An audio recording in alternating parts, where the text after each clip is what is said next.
Hello বন্ধুরা, কেমন আছো? আশা করি তোমরা অনেক ভালো আছো। তো দেখো, আজকে আমি রান্না করছি পাঙাশ মাছ। আমি এইদিকে মাছগুলো অলরেডি ভাজতে দিয়ে দিয়েছি, আর এই যে মশলাটা করে রেখেছি। আর এখানে 3টে আলু কেটে নিয়েছি। এই দেখো, মাছগুলো ভেজে তুলে তুলে নিয়েছি। তো আমি এখন তেলের উপরে গোটা জিরে ফোড়ন দিয়ে দিয়েছি।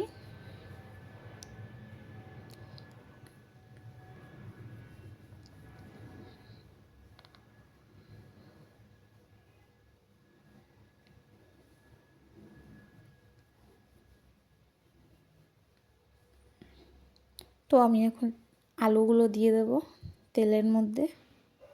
দেখো, তেলের মধ্যে আলু, হলুদ, লবণ সব দিয়ে দিয়েছি।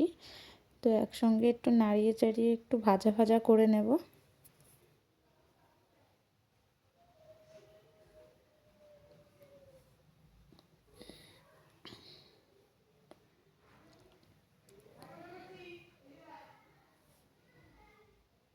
তো দেখতেই পাচ্ছ, আলুগুলো লাল লাল করে ভাজা হয়ে গেছে।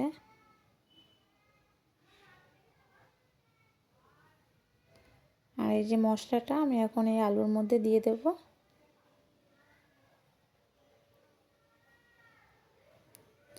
তো দেখো, আমি আলুর সঙ্গে মশলাগুলো একসাথে ভালো করে কষিয়ে নিচ্ছি।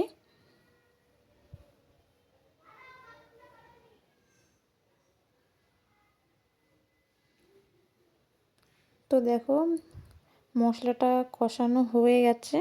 তো আমি এখন জল দিয়ে দেব।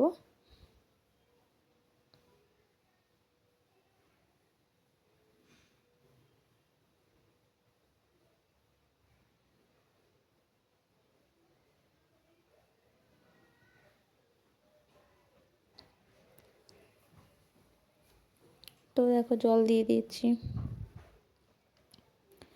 ঝোলটা ফুটে উঠেছে, তো মাছগুলো আমি ঝোলের মধ্যে দিয়ে দিচ্ছি।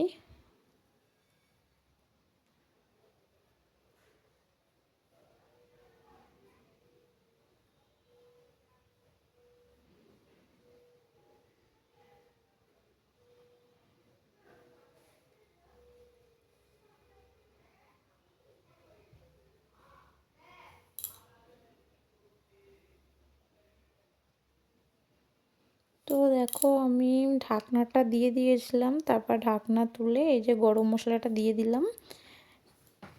গরম মশলাটা দেওয়ার পর আমি আবার ঢেকে দেব।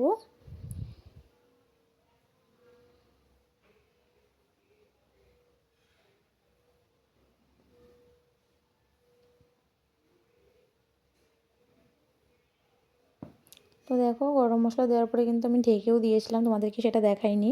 তো দেখো, আমার পাঙাশ মাছের রেসিপি রেডি।